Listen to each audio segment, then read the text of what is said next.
Yeah, I think it means a lot. I think it shows you how long or how far we've come, Dana, in our 6 years here to build this thing. Great opportunity for our guys. They've worked really, really hard this year. It's going to be a physical, tough game. This Milwaukee team is, fourth in the country in block shots. They've got star power. They've got athletes. They've got great coaching. Got a lot of respect for what Coach Lundy's done in a real short period of time, whether it was retaining players, getting them through the portal. They're very, very good. So we're going to have to play at a high level. Obviously, with two home, two away, this isn't going to be easy no matter what happens. No, I mean, that's what the college basketball is all about. It's why you go to school. You only get one opportunity, whether it's, 4-year career, 5-year career, or, we got a guy in our roster with 6-year career. These kids will look back at this one day and, you want them to have great memories, and that's really what the college experience and college basketball is about. It's a fun time of year. You're finishing your regular season. You're getting ready for the tournament, getting ready for March Madness. We got to be ready to go. Coach, after a tough loss Sunday, just what are some things this team's been working on all week to get ready for the big game on Thursday? Yeah, we took off yesterday. And went about an hour today. So just, showing them some film, on Milwaukee. We've already played these guys, but it was a while ago. Ways we can attack them, ways they're going to attack us. This is really more about mental this time of year. It's not a whole lot of practice time. So you got to be mentally locked in, and then you're not going to reinvent the wheel. You are who you are. You got to execute. You got to have focus and be ready to play. A very potent Milwaukee offense you all saw up there. Just what things do they do well to kind of attack? Transition, Joel, I think they're elite. They're top 30 in the country in offense, pace. They get out, they run, they get stops. They get good athletes. They push it. They run a lot of quick-hitting actions to get you in the middle, pick and roll, and try to attack you, try to create the advantage. They've got great lob threats. Their 5 men are 6'9" and 7'1", so they really dive, put a lot of pressure on you. They can shoot the ball. So they're balanced. I think it's a really balanced attack is what they have. Sure, it's February. Obviously, you guys have been practicing a long time. You're in your 4th month probably playing. I know it's February basketball, but is it? I don't want to say is it too long of a season, but I think everyone's tired at this point. Yeah, I mean, it's a lot different than football. Football's whatever it is, 12, 13 weeks. This is pretty much year-round. You train in the summer. You go through your preseason conditioning. You go through your individuals, get into practice. Basketball's pretty much 10 months, the way we do it here. And there's some coaches that it's really 11 months. They don't give as much time off in the off season. So I want my guys fresh, Dana. We practice for about 50 minutes. We watch tape for 20. And it's really, I think this time of year is about being sharp, not just physically, but mentally. So we want to make sure we're sharp. We've always improved in January and February. I think our numbers speak for itself. And that's a test to our guys. And I think, whether you're watching film or walking through, it's not about physical all the time. You got to get better mentally, understanding concepts and things we're trying to do as well. What's the message you want to say to the fans that, not only for you guys on Thursday, but for the whole weekend and all 4 games that are all home? What's the message the fans get out here and support not only you, but the ladies team? Yeah, I think, both the men's team and the women's team, have had fabulous years. We've got a lot of seniors on both those teams. Both programs are, high character, high academic kids that represent the university in a first-class manner. And I think, if we can get over the top and get close to 4,000 here the next 2 games, I think right now we're 3rd. We need to probably get a better counter at the door with our attendance numbers because we kiboshed the 1 game, or we would be 2nd in the conference in attendance. My goal was to be number 1. I thought our guy that did the clicker understood that. That helps in recruiting. That helps with your fan base. It just helps everything. This fan base has been fabulous this year.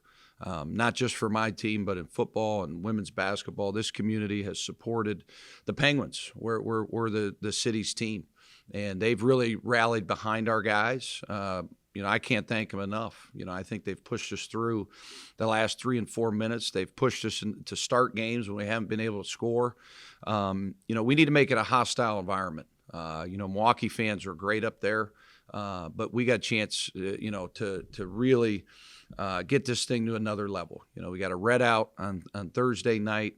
You got a weekend of basketball for both teams, both playing for a lot.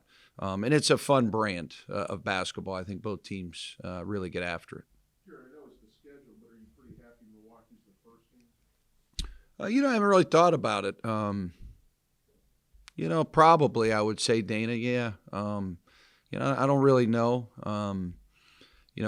Anymore, you don't ever get enough time with this Thursday, Saturday stuff. The league's finally going to get it right, and we're going to play Wednesday, Saturday, like most of college basketball. I was talking to a guy that coaches in Conference USA, and they're Thursday, Saturday too. And I think it's really hard to get any rhythm. I think it's hard to really get good practices in. I think it's hard travel.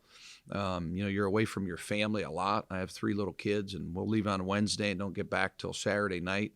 None of it really makes sense to me, other than it was a financial decision many years ago. So I think once we get that thing changed to Wednesday, Saturday, I think it'll help the student athletes with their time in their own bed, and I think it'll help them academically, and I think it'll certainly help the coaches, get some more time at home. Do you talk to they're men, but do you talk to them at all the impact of this game? They know that. Yeah, they know. We go through the standings. I'm big on history. I think, I played for Raleigh Massimino and coached with Coach Huggins. Those are 2 Hall of Famers. Those 2 guys were very upfront about everything, and that's what I respect. I think as a coach, you just want to, really kind of educate your guys going into different parts of the season, where you're at, where you can get better, and then study the history of the program. You come to these schools as a player and as a coach to make history. Can we do that? It's yet to be seen. Have we done it yet? No. Are we right there? Yeah. It's the first time in a long time around here on the men's side we've been considered as a chance to win a league championship. So, it's exciting, but you got to finish, Dana. It's going to be a grind. You look at all these conference races, and ours is no different than the rest. Wayne's 4 points from 1,000 just in a YSU uniform. So just why he's been such a fit the last couple of years and how transformational he's been for this program. Yeah, I just think, we knew when we got him it was a really big recruit for us. The way we play, I think the portal is so much now about style of play. If you can get some guys that fit the way you play and really let them thrive in that. And then I think improvement. I think he's gotten better. I think, he put a lot of time in the summer. His decision-making this year has been phenomenal. So much, so accurate in the ball screen, makes, good plays, really understands how to play the game. And then he's put in the work to shoot the ball. His percentages are tremendous. So I think he should be up there for Player of the Year. I think we have great players. I don't know who's going to win that award, but I think he should be considered for it for sure.